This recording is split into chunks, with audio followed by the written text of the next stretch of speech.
Mr. Krupp hates anything fun, like comic books, recess, Christmas, even kittens.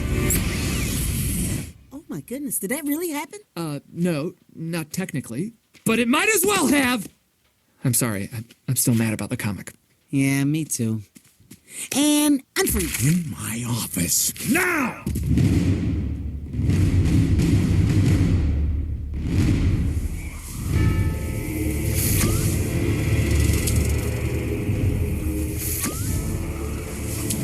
What is happening right now? I don't know. Do you think he fell asleep with his eyes open? Maybe. Let's try and leave and see what happens.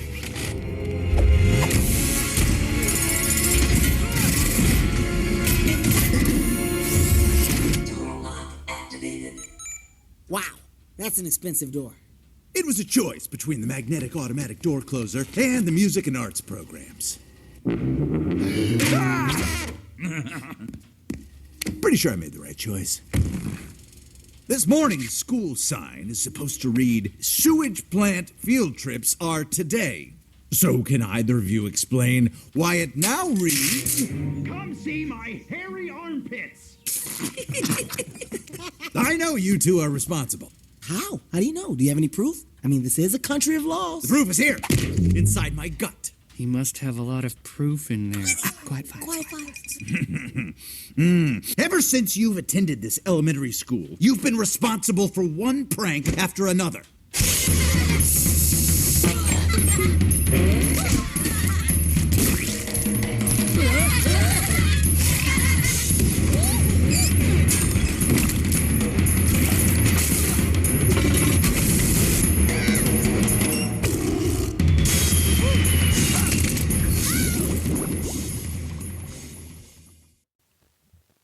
Hello, and welcome to Book versus Movie. This is a podcast where we read books that have been adapted into movies, and then we try to decide which we like better, the book or the movie. I am Margos P. of coloniabook.com, and this is my good friend and co-host, Margot D. of Brooklyn Fit Chick. Hi, everyone. So it's October. Yes. But we have a really super special episode today, and we are wrapping up Banned Book Month, which we covered. If you're brand new, we spent all of September doing banned books.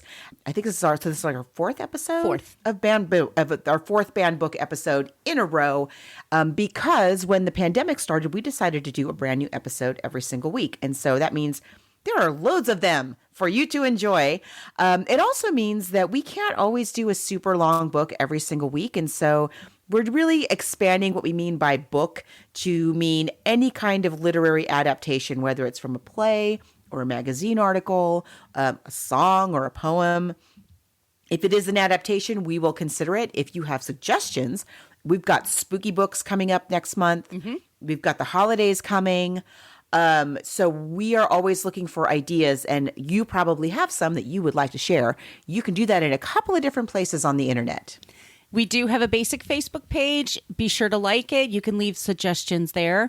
We're much more interactive in the Facebook group, and it's a group on Facebook where people just talk about books and movies. It's pretty great. So you have to ask to join that, and that's Book vs. Movie Podcast Group in Facebook. We're on Twitter and Instagram, Book versus Movie, spell that all out. And if you have those, please follow us there. And we have an old-timey email, Book versus Movie Podcast, spell that all out at gmail.com. If you would like some stickers or magnets, we would be happy to send those to you in the mail. We also just ask that whatever the literary source is, whatever it may be, it needs to be something that's pretty easy for us to get our hands on. If it's an article or a song or a book or whatever, it needs to be easy. And also the movie needs to be on one of the major streaming services. We can't be buying old DVDs or whatever. It's got to be easy for other people in order to be able to enjoy the show. So that's the deal. That's right. As we're wrapping up this banned book month, Margot and I have been just baffled with every single book that we've done as to why it has been banned. We're going to get into that with this one in just a minute, but if you really enjoy the show, maybe you want to hear what we did last year, you want to keep us in books and movies, you can also support us on Patreon. Yes, we have 2 years worth of shows, by the way, in our regular feeds all over the place, wherever you get your podcast. So this goes from about 2020, and then just previous to the pandemic, all of our stuff is up there. I'm just about to post a bunch of old Halloween episodes that we've done, or we've done with guest hosts that joined us. This is all back in the olden days, but it'll be fun to get into the mood for October. And so we have a couple of very affordable options, and it just helps us pay for the cost of the movies and the hosting and the upkeep and things like that. So that's Patreon. If you're interested, please join us there. We'd really appreciate it. We just do. Thank you. We really do. It really means a lot that we've been able to keep this going for as long as we have. I mean, not just that we've done it for 8 years, but that we kept this every single week thing going for as long as we have. Has been really... COVID be damned. Couldn't do it without you guys. Right. We really, really appreciate it. So today we're going to be talking about both one of the most successful book series in the United States and also one of the most banned books in the United States.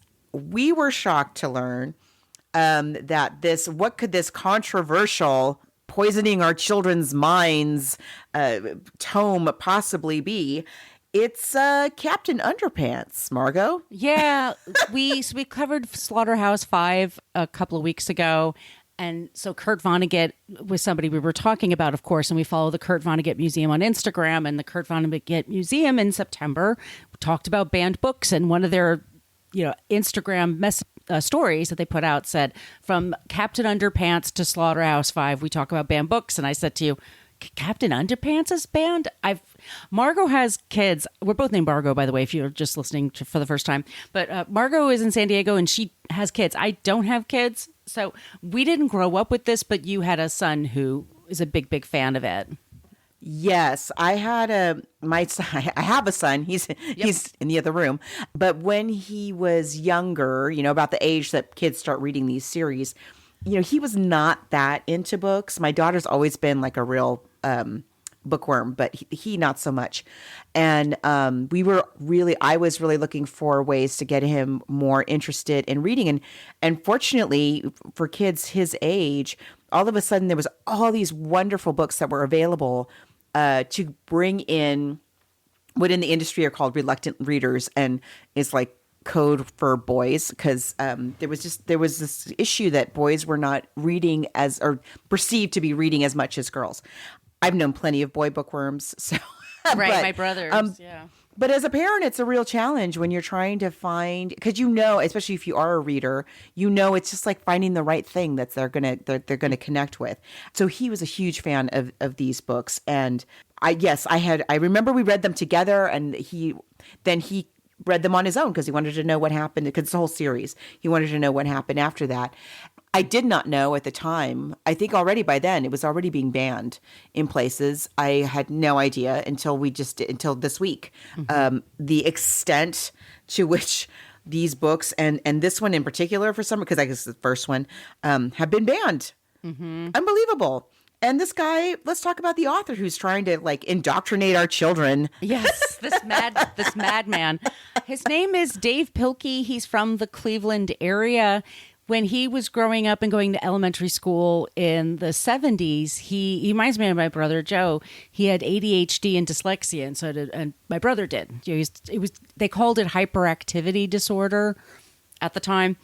And he would get in touch, he had a hard time focusing. He had a hard time reading because the words would get jumbled and things like that. And so the teachers who didn't diagnose this into him right away, they just thought he was a problem kid.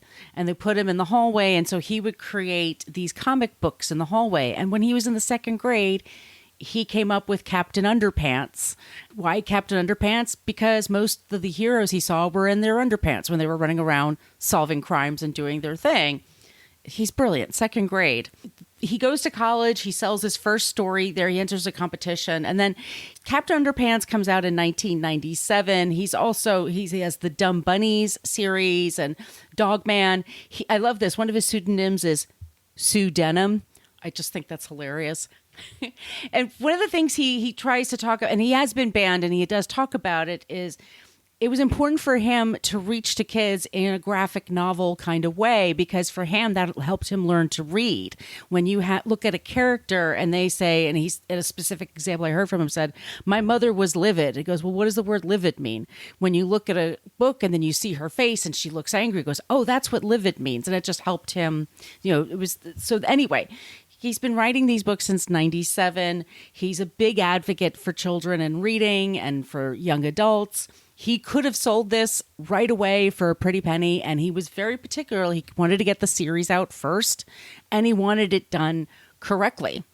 And he managed to do that. He's had some controversy.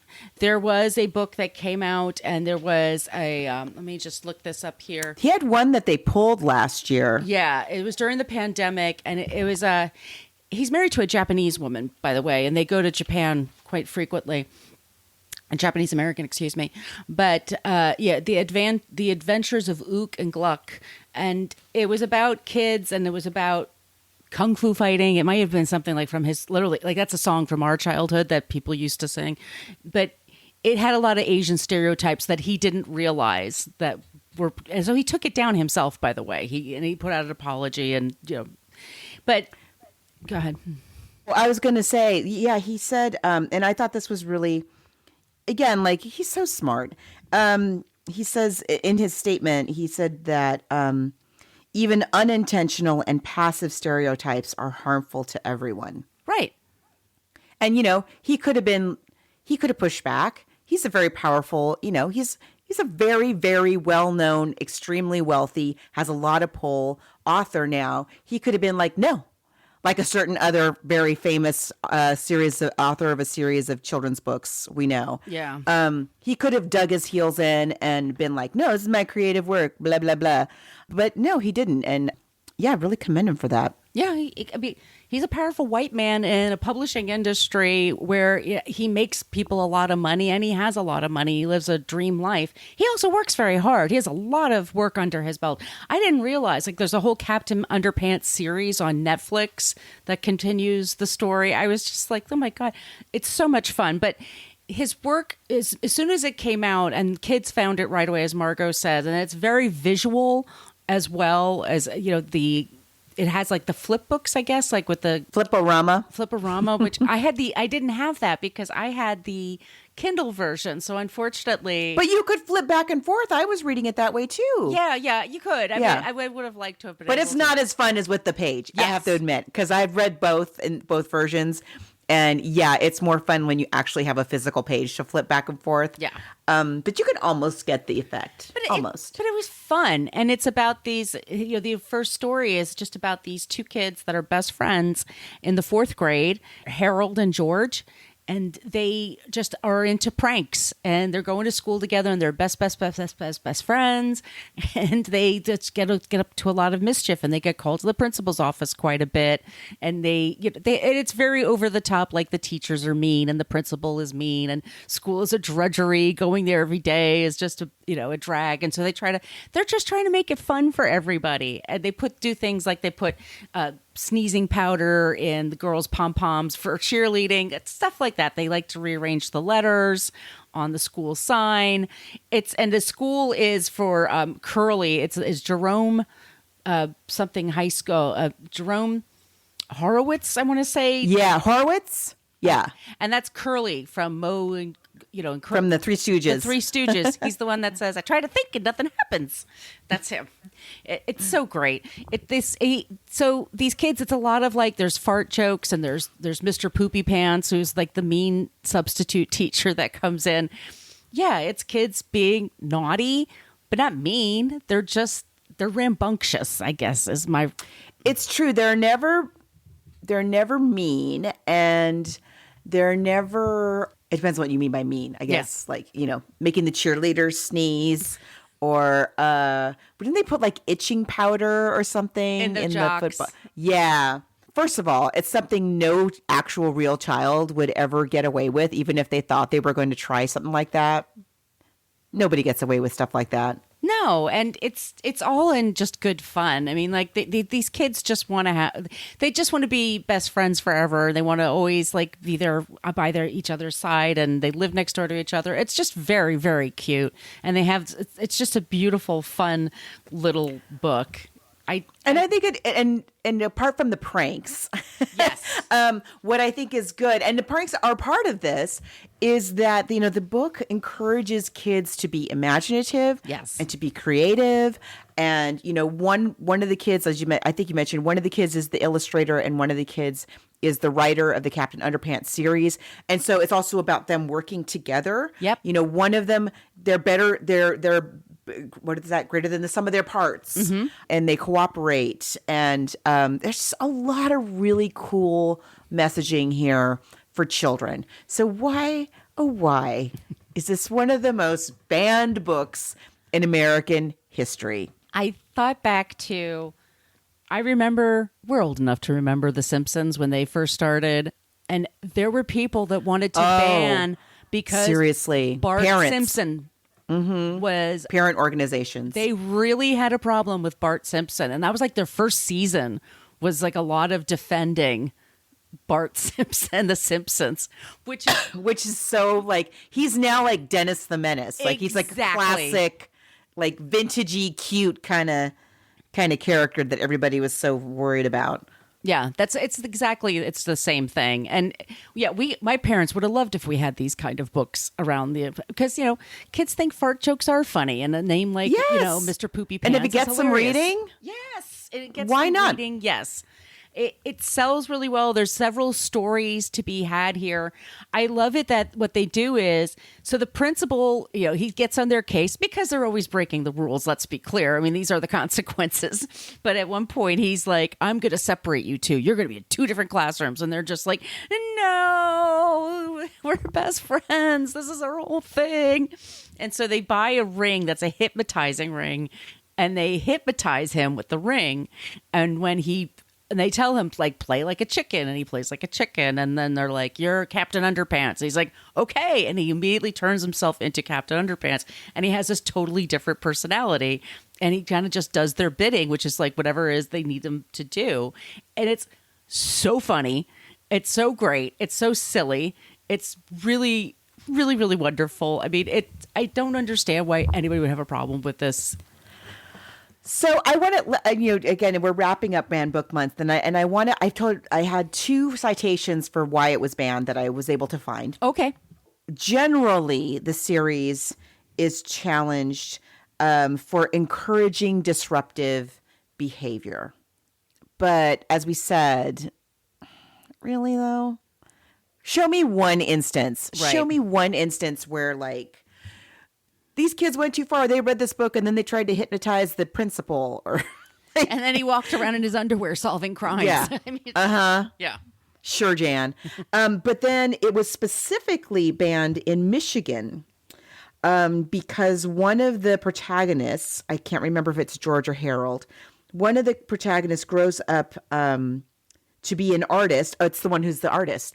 Grows up to be an artist living with his domestic partner Billy. So he grows up to be gay, or he is gay, and we learn that as an adult that he has a domestic partner who is a man. Right. And so Michigan was like, not on our watch, and stepped in. Now I want to say, if you're wondering about some of your favorite books that may have been banned, and this is my little PSA moment. If you're wondering about some of your favorite books that have been banned and you want to know why, there's a wonderful organization out there called everylibrary.org. I have worked with them in the past. They actually go around the country saving libraries. They are like a little superhero organization in and of themselves. They swoop in when libraries anywhere in the country are in danger of being closed. There, sadly, these are often libraries that are in, poorer communities, lower income communities, communities of color. Those tend to be the ones that end up on the chopping block. Yeah. They are very well connected in the library world, and they kind of come in and they've had a lot of success in trying to save libraries. And they have an online bookstore that sells banned books that you can purchase and help support their cause. And the website is Banned Bookstore, all one word, BANNED bookstore.co. So that is an online bookstore that goes to support everylibrary.org, which is a nonprofit, and you can help keep books on shelves for kids all over this country by shopping there. And highly encourage you to check them out on Instagram, Every Library. And they did a huge series during Banned Book Month of books that you wouldn't think would be banned. And they tell you where they were banned and why and what you can do about it, which is awesome. You know, you're angry and you want to do something. Right. And there they are with a great thing that you can do to help fight. Why are we fighting banned books in 2022? But here we are. I don't know. And it's something like we heard about when we were kids. And do you remember when we were kids, they scared us about Halloween candy and that people were trying to poison us, and that's coming back again. There's a lot of stories that are upsetting to me. Like, I mean, good things like the Brooklyn Library opened up online with the Libby app. They opened up a connection for so kids wonderful. to all over the country. Yes, your child can join the Brooklyn Public Library and have, because that is a massive library. Yes, and have access to their resources, which is incredible. Yeah, I mean, and that's a place for it. There's some places where there's so many people that are so upset that it's just become this place. People would go to these school meetings, and now they're going to library meetings. And I've seen it on film, like on TikTok, of women having a book group at a library and a guy coming around and just filming them with a GoPro. Just like, what do you think we're up to wrong here? With people? What, dude? Like, and also for me, it's like the drag time, like the drag queens reading to kids, and then that's being busted. And there's no evidence of any drag queen that harms kids. They don't have an interest in that. No. Show me where the drag queen story time ended in tears. Or for anybody. You know, it's getting kids excited about reading. Yes, that's the whole point. And entertaining and showing them that's it's fun to read. Yes. You just reminded me, every Christmas here in San Diego, at our fanciest hotel downtown at the Westgate Hotel, they do this breakfast. I think it's Breakfast with Santa. They do this very fancy Christmas brunch for families. And part of the whole package, I think we went once or twice when I was a kid. And I think I took a niece once. I think I took my niece one time. And part of it is they have a story time reading the Nutcracker, and the Nutcracker is being read by the actual ballerina who is playing the Sugar Plum Fairy that season in the ballet production of the Nutcracker down the street. And she comes in her full, Sugar Plum Fairy costume and tutu and pointed. It is no different than that. It really is no different. And I don't see parents like, fairies are reading to our kid. I mean, it's not. No, come on. It's so silly. It's so ridiculous. And these are just kind of the realities we're dealing with right now. And that's why we picked this book, because we're trying to just show how ridiculous it can get. Like, and it's, we're saying, like, of course we want to protect kids. Margot's a mother. Of course she's like, is concerned about what's out there and what they consume. But like, this is innocent. This is fun. And this gets them, and kids who read consistently do better on tests. They do better with communication skills. They do better in math. There's lots of really good, solid reasons to encourage kids to read. So finding something for them is important. Yeah, and not easy. Right. By the way, finding something that's good and encourages them to do that is very difficult. There's not that many, resources, and there's more now than there ever were. But the other thing I think, as I mentioned before, and I think it bears repeating, the other thing I think is really special about this series in particular is not only does it encourage our kids to read more because it's fun and, it's funny and fun and imaginative, it also encourages them to write and draw. Come on. And make up their own stories. And figure out what a plot is and how you move a plot along and what do we do now, because you wrote us into this corner, so what do we do now? That's all good stuff to learn. It's just I don't know. That's why we did So that's why it's baffling. It's baffling. It's just baffling. These books are available everywhere. They're on Audible. You can find clip on YouTube. You can find them on Spotify. You could find them on the Libby app. these are available. And if you have a tough reader, somebody who's just a reluctant reader, excuse me, I encourage you, like maybe give Captain Underpants a chance. If it's like a young kid, that it might be a good entryway. Agreed. I mean, I cannot recommend it enough. I'm sorry. I just looked at the actual like listing of why it's been banned, things it's been banned for. These are the things that they say are in this book. Insensitivity to whom? Nobody. Am I missing something? I mean, I'm genuinely asking if you are listening and maybe you're in our Facebook group and there's some insensitivity in this book and we are missing it, please tell us. But I didn't notice any. Insensitivity, offensive language, poopy, Fart. Okay. Encouraging disruptive behavior, LGBTQ plus issues. Why are we banning that? I don't know. Violence. I don't recall really any violence. Being unsuited to the age group. How? Citation needed, please. Sexually explicit content. What? Sexually explicit content. Anti-family content. Anti-whose family, I want to know. As well as encouraging children to disobey authority. So that is the list of things for which this has been banned over the years. Again, it is one of the most, I think it might be the most banned. It's Huck Finn is up there with. Yes, Huck Finn. No, it's one of the most banned. And it's for the same reasons. I mean, it's for the language, of course, and that doesn't but also age well. like that he doesn't have a family and he's a prankster and all that kind of stuff. Yeah. No. Interesting. Right? Well, should we talk about this movie? Yes. Okay. Captain Underpants movie 2017. We're going to play the trailer right now. We'll take a quick break, play the trailer, and then we'll get right into Captain Underpants.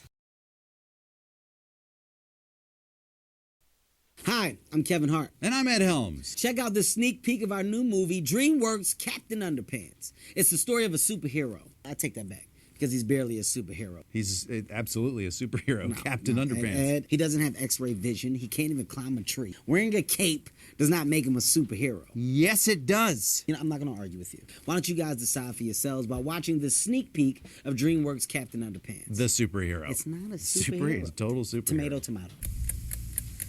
What is happening right now? I don't know. Let's try and leave and see what happens. Wow, that's an expensive door. From the studio that brought you Shrek, Kung Fu Panda, and Madagascar. Hi, I'm George Beard, and this is my best friend Harold Hutchins. We just make comics and try to make each other laugh. And this old guy is Mr. Kroll. George, Harold! He's the worst principal in the world. Ever since you've attended this school, you've been responsible for one prank after another. Some of those must have been really hard to pull off. Like that tiger? Oh, that tiger was crazy. Ah! I told you I would get you one day. I'm going to have you two placed in separate classes. We're going to annihilate your friendship. George, do something. Put the pen down, Mr. Krupp, or we'll hypnotize you. What's happening? I don't know. When I snap my fingers, you will obey our every command.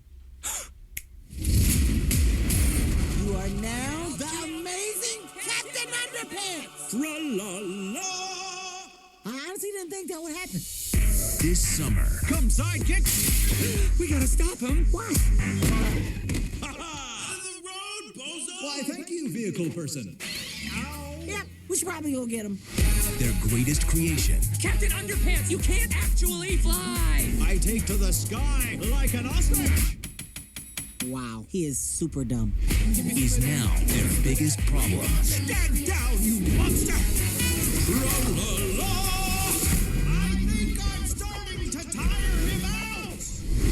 Based on the worldwide phenomenon, Hiya, class. I'm your cool new teacher, not some scary guy with a secret evil agenda.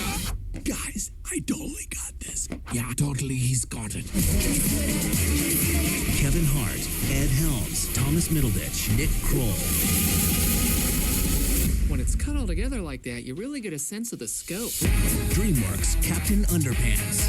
Oh, so you're trapped in some sort of invisible box-like prison. Is it okay that I'm kind of loving this? Yes and no. I will set you free. Oh, but mostly yes.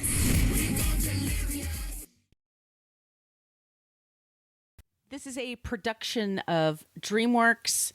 It has Kevin Hart, Ed Helms, Thomas Middleditch, and Nick Kroll, among many people who are in this movie.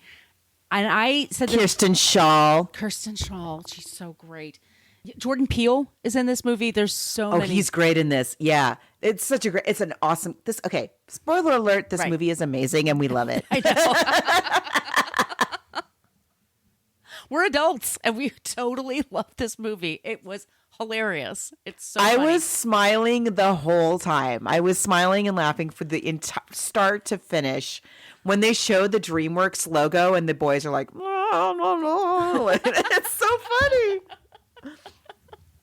Yeah, they play the boys that are the two best friends, and they're going to school together, and they like comic books, and they created this hero called Captain Underpants. They have their company is Treehouse Comics Inc. I just love all of this stuff. Like, obviously, there's been several stories since the first we just read the first Captain Underpants, by the way, and I only read it once, so I'm just going by and I've only seen the movie once, so I've read it a couple of times. I think I've only read the first one. But yeah, both my kids told me that this is like based off of like 3 of them. okay. There's a new teacher there's Nick Kroll plays Mr. Poopy Pants, who's this teacher that wants to come to the school. So they get rid of the science teacher who wants to be with his family. It's very funny. I'm sorry. It's just very funny. They're 2 kids. They're 2 best friends. And Kevin Hart is hilarious. I just love his voice. He's so sweet and he's so funny. And Thomas Middleditch as Harold is really sweet. And they do get in trouble at school. And it's Ed Helms is the principal. And he's Captain Underpants. And he's Captain Underpants, and he's great in both. The boys, the 2 performances by Kevin Hart and Thomas Middleditch, like great performances on, all the way around. But the movie does such a good job of establishing the boys' friendship. We get a little bit of how they got to be friends. Yes. And they're always like encouraging, maybe not for the best, maybe in pranks and stuff like that, but they're always encouraging each other. They've always got each other's back. And even when they don't completely agree, like the other one will be like, yeah, I don't get that, but okay. Yeah. It's so sweet. Why, it's the paperwork to separate you two. It's really incredible. I can actually see the end of your friendship. And it ends right here on this dotted line. George, do something. Put the pen down, Mr. Krupp, or we'll hypnotize you. What? You said do something. What is that? Forged from the molten plastic of Shindog, China, in the lowest floor of the darkest basement where only toy prizes dare be made, exists the most powerful item ever to be found in a box of frosted sugar doodles. The Hypno Ring. Hypnotize me with that piece of plastic junk. Does that really work? What do you think? I got it out of a cereal box. I'm warning you, if you don't do what we say, you're gonna get really sleepy. Oh, will I? I'll get sleepy. With that thing pointing at me. It's not making me sleep. I'm not gonna get sleepy for... Oh. What kind of plastic hokum is this? Oh, what's happening?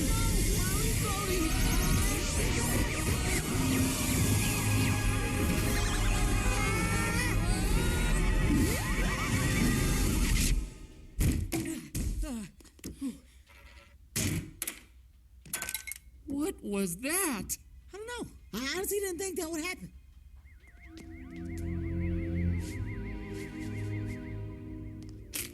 Gotcha. You're safe now, little turtle.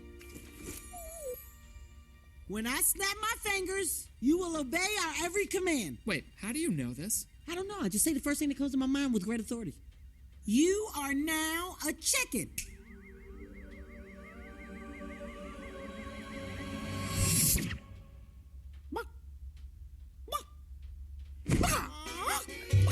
It worked! He's a chicken. Yeah, you just really buy. Like, they really, really care about each other. They are really ride or die, these two. They do get Captain Underpants to get hypnotized, and they have they sabotage, and it's a little different in the book, but I like the way they did it in the movie because it just looks awesome in the movie. They sabotage a science fair kind of event.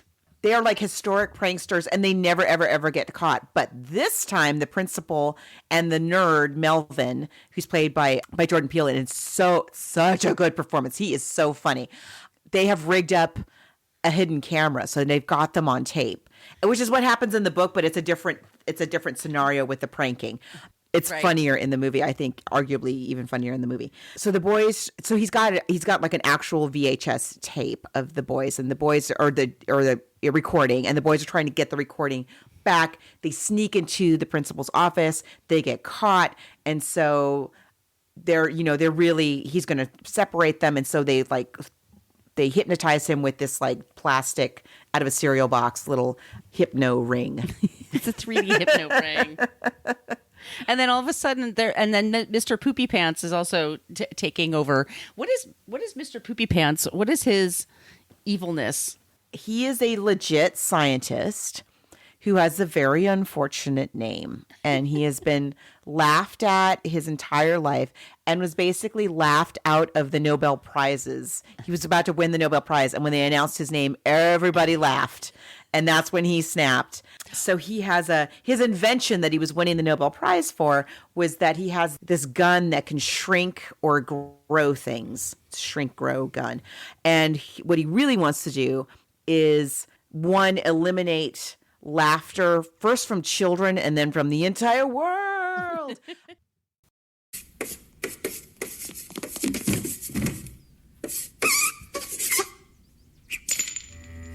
Hiya, class. I'm your cool new teacher, not some scary guy with a secret evil agenda. Anyway, I'm just going to dive right in here. If there was one thing about this world that you could change, what would it be? Oh, peace on Earth. Unattainable. Anyone else? Pacific Ocean into chocolate. Atlantic into nacho cheese. It's like we're the same person and yet so different. I love it. But more importantly, if I had to change one thing about the world, it would be to get rid of laughter. Get rid of laughter. What kind of person wants to do that? Sir. Yes? I love it. Oh, look at this. We got a grade A suck up. Good to know. Anyway, this is the brain of an average child. Right here is the thinking about Candylopolis. The fear of what's under the bed lobe. This is the only thing I'll eat is pizza, chicken nuggets, or bottled noodles lobe. Right here is the as soon as someone else has a toy, I want that toy anterior lobe. And this is the ha-ha guffaw chuckleomalus. This funny little purple part holds our entire capacity for laughter. For years, I've tried to shrink it or cut it out entirely. But frustratingly, our survival seems dependent upon it. I don't like this. I mean, I don't really understand it, but the stuff I am understanding seems generally bad to me. Yeah, same. Excuse me, Professor P? Why are you trying to get rid of laughter? Isn't laughter the best medicine? Medicine is the best medicine. So that's his deal, is that he sees the ad for a science teacher at an elementary school, and he's like, oh, perfect. My perfect experimental, it's to have my own lab, or I can experiment on these kids and take away their sense of humor before I go after the rest of the planet.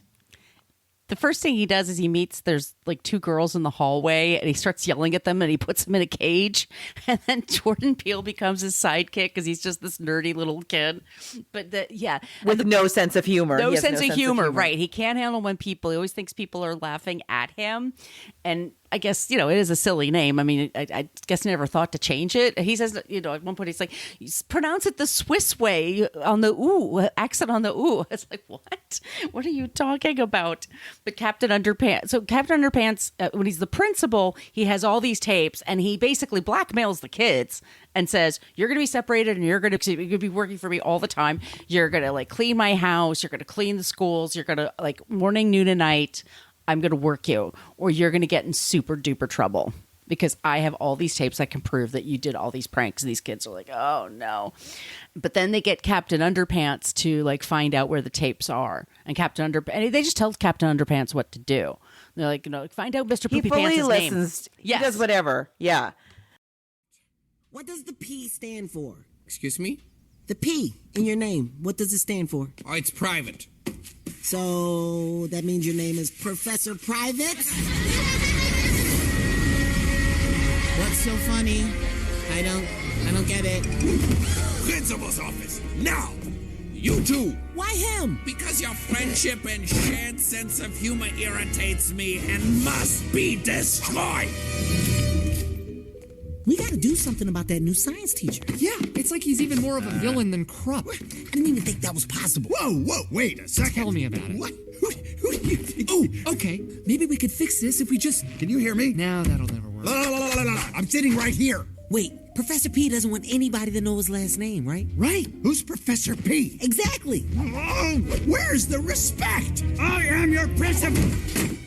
Wait, is he Krupp again? George! Yep, pretty sure he is. Harold! How'd that even happen? Ra-la-la! Greetings! I need to get the... Sidekicks. What do I need again? The file on the new science teacher. Oh, right. I need the bile on the gooey fence creature. Science teacher. The dewy tense preacher. The dial on the lottery. Oh, come on! Thank you, human woman. Sidekicks, explain to me the importance of this secret file. There's a new supervillain in town. We're trying to discover. And he flirts with the teacher. Like they. The lunch lady. The lunch lady. The lunch lady is so sweet. That's Kirsten Schall's character. So cute. The whole thing is so cute and so funny. And, it's the quote unquote danger is something that is totally implausible. It would never, so kids can relax and laugh.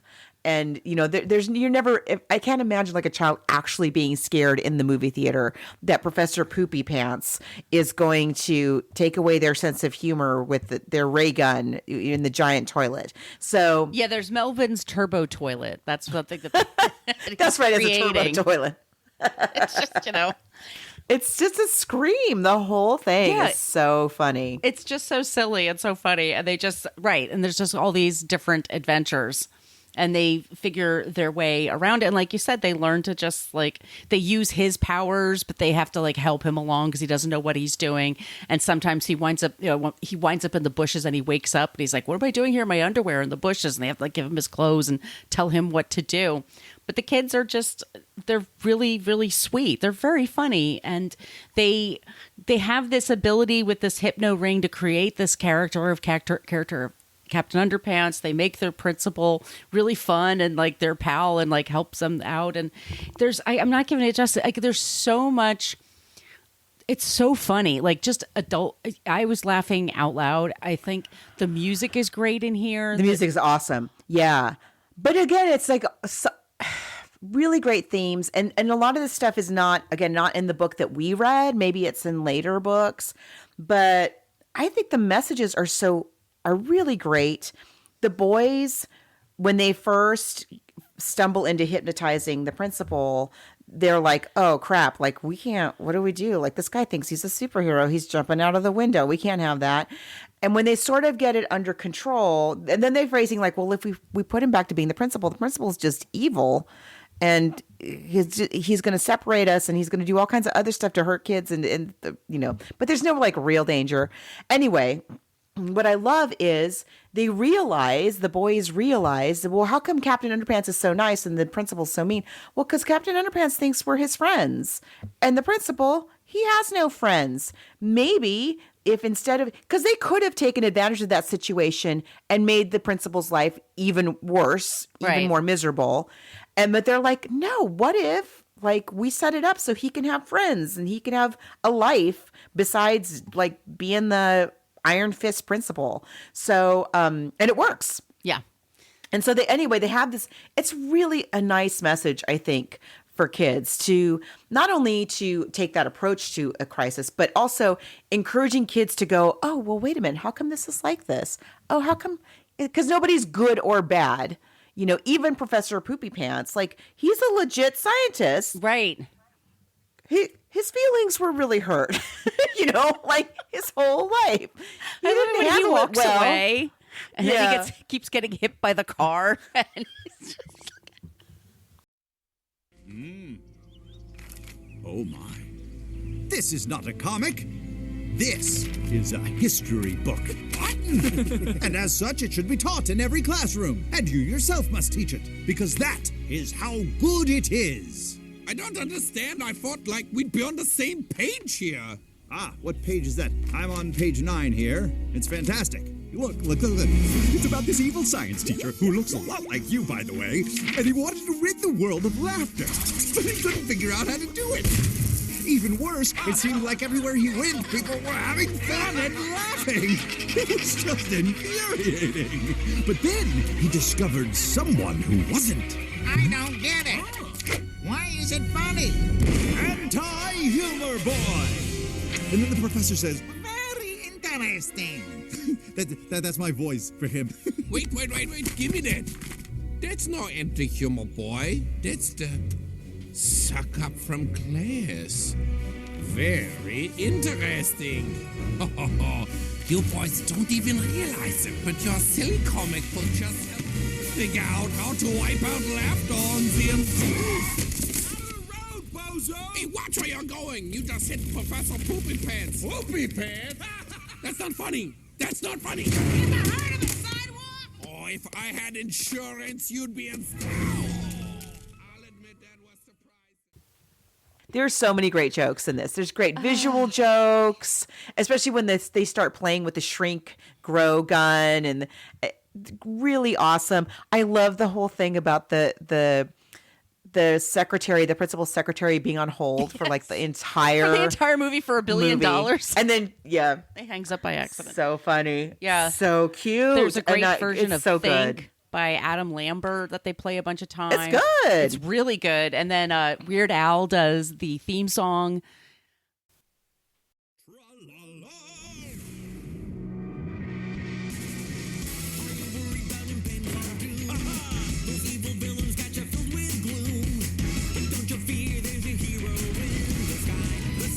He's still a work in progress.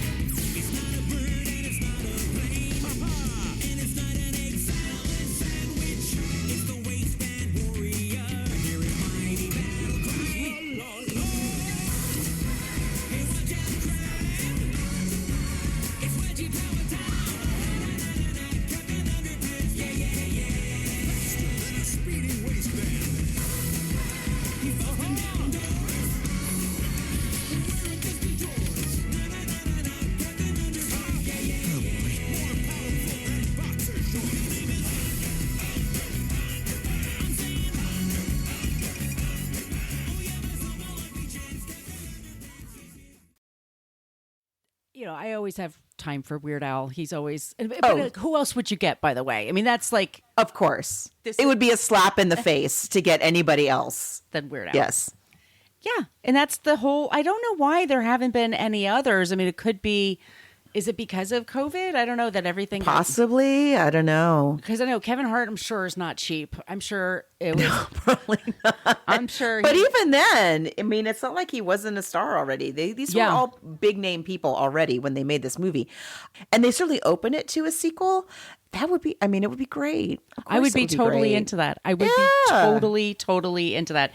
This movie made a lot of money. It was a big hit.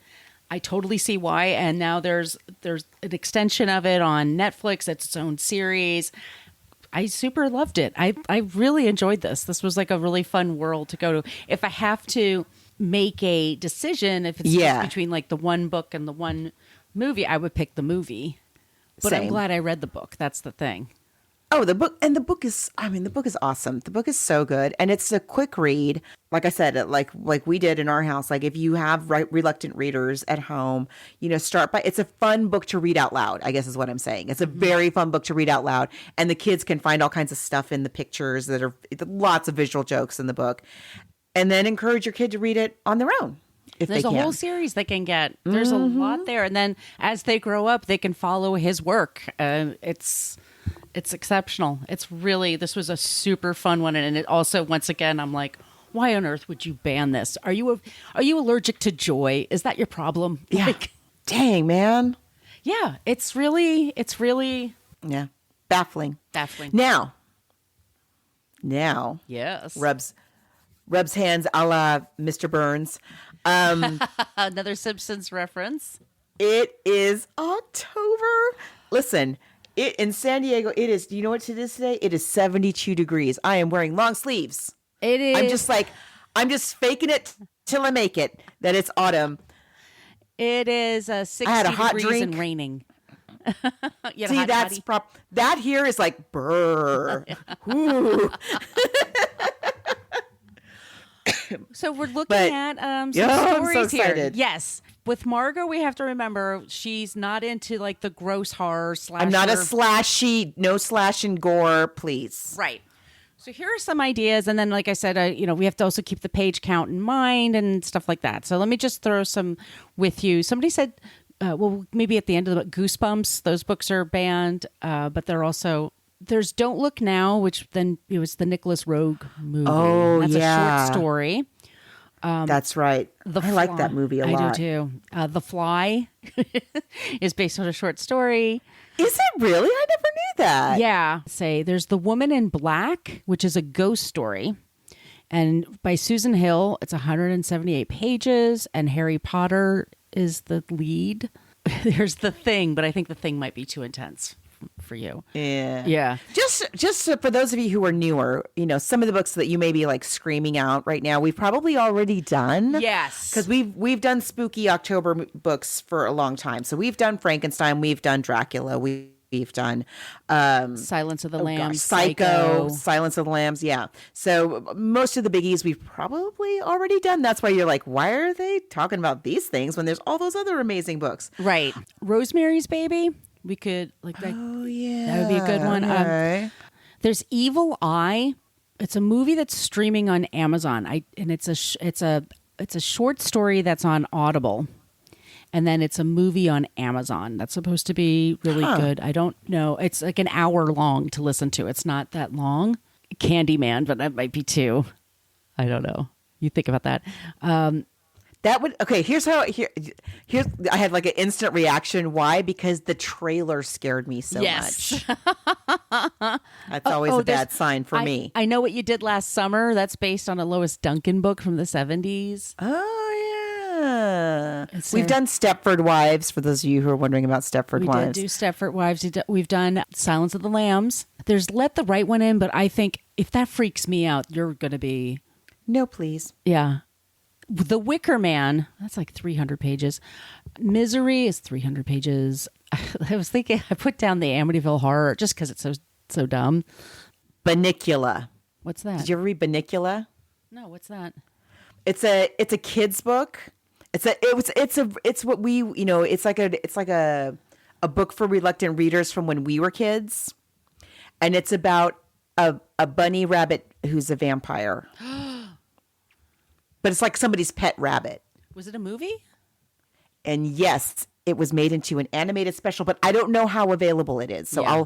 I'll do a little looking into that. Okay. But that was the one that I was trying to remember earlier. It was Banicula. So there's Don't Look Now. There's The Fly. So sorry to interrupt. Yeah. If we do The Fly, do we do the original one? We're like, help me on the Or the Jeff Goldblum, like or the really Jeff disgusting. Goldblum one. Yeah. It's so gross. I'm fine with either one. Okay. I like, what was the one that you said right after The Fly? Don't Look Now. Yes. Can we do Don't Look Now? Yeah, it's Daphne du Maurier. Let's do that one next. It's a so it's pretty How many easy pages? to stream. It's a short story, so I'm going to say let's say 150-ish. That's not too bad. Oh, okay, that's not bad. No, it's Nicholas Roeg. I think it's controversial for a sex scene, so just I got to give you. He's having sex with his wife, isn't he? Yeah. Yeah. We'll talk about it. Yeah. And I haven't seen it in a while. Yeah, but it's a good one, and it's got a very scary story to it. I love Daphne du Maurier, so me too. Don't Look Now. We've done Rebecca, and what was the other Daphne du Maurier we did? The Birds. That's right. See, so we've done a lot of these, folks. We've done a lot, you folks. So okay, so it's the next one will be Don't Look Now, Daphne du Maurier. The movie is Nicholas Roeg. It's streaming just about everywhere. Thank you all for listening. Let me take a moment and tell people that my book is coming out in a couple of weeks. If you would like to get it, it's called Filmed in Brooklyn. And it's over 250 locations in Brooklyn that were backdrops for movies. It's coming out on History Press. You could pre-order it now. Margot Donahue, Filmed in Brooklyn. For those of you who have ordered it already, thank you so much. And if you would like a signed copy, I have little stickers that I could sign for you and send them out to you that you could put into the book. So I just wanted to take a moment and say, and thank you, Margot, for letting me do that. Absolutely. All right. And where can they find you?